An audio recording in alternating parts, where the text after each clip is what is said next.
কাল শেষ টি-20 ম্যাচ খেলতে নামবেন মাশরাফি। এই ম্যাচকে সতীর্থরা দেখছেন অধিনায়ককে সম্মাননা জানানোর মঞ্চ হিসেবে। নতুন সদস্য মোসাদ্দেক হোসেন জানালেন জিততে চান ম্যাচের জন্য। প্রেমাদাসা স্টেডিয়ামে সিরিজ বাঁচানোর মিশন টাইগারদের। ম্যাচটি শুরু হবে সন্ধ্যা 7:30টায়। ম্যাচের আগের দিন অনুশীলন করেননি কোনো দল। শ্রীলঙ্কা থেকে রিয়াসাদ আজমের রিপোর্ট।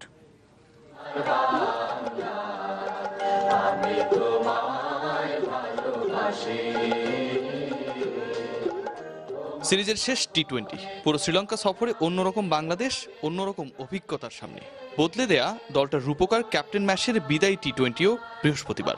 সমতায় টেস্ট আর ওয়ানডে সিরিজ শেষ হয়েছে, জয় পেলে সমতায় শেষ হবে টি-20 সিরিজটাও। তবে জয়ের খোঁজে টিম বাংলাদেশ সমতা ফেরাতে নয়, প্রিয় অধিনায়ককে সম্মান জানাতে। ম্যাচটা খেলবো পুরোপুরি মাশরাফির জন্য, যেহেতু তার শেষ ম্যাচ, মানে আমরা সবাই চাইবো যেন এই ম্যাচটা জিতা, এটা তারা একটা গিফট দেওয়ার জন্য। টানা 8 টি-20 হার অধিনায়কের শেষ ম্যাচ, সিরিজেরও শেষ। একটু কি মানসিকভাবে পিছিয়ে বাংলাদেশ? প্রশ্নটা শেষ পর্যন্ত উঠল। তবে মোসাদ্দেকের উত্তরে এখানেও অনুপ্রেরণা নয়াল এক্সপ্রেস।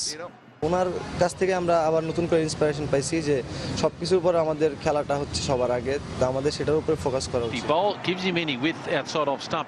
নিজে অবসরের সিদ্ধান্ত নিলেও উত্তরসূরি তৈরি করে যেতে চান ছোট ফরম্যাটে বাংলাদেশের সফলতম অধিনায়ক। বিদায় বেলায় মাশরাফিতে একটু যেন বেশি অনুপ্রাণিত মোসাদ্দেক সৈকত। ছোট কাঁধে দায়িত্বের বীজ বুনে দিয়েছেন প্রিয় অধিনায়ক। আমাদের নেক্সট জেনারেশন যারা আছে এদের মধ্যে তোরাই আসিস, কয়েকজন তুই আসিস, মিরা আছে, মোস্তাফিজ, এরাই আসলে তো এর মধ্যে নিজেরা ওইভাবে প্রিপেয়ার করে যেন বাংলাদেশের নেক্সট ক্যাপ্টেন তুই হতে পারিস। শোনার পর থেকে আমার ভিতরে অন্যরকম একটা বিষয় কাজ করতেছে। শেষ টি-20তে একাদশে পরিবর্তন আসছে নিশ্চিতভাবে। 4 পেসারের পরিবর্তে নতুন পরিকল্পনায় অভিষেকের অপেক্ষায় মেহেদী মিরাজ।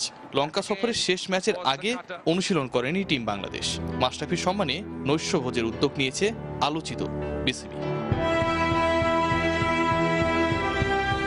রিয়াসাদ আজিম, চ্যানেল 24, কলম্বো, শ্রীলঙ্কা।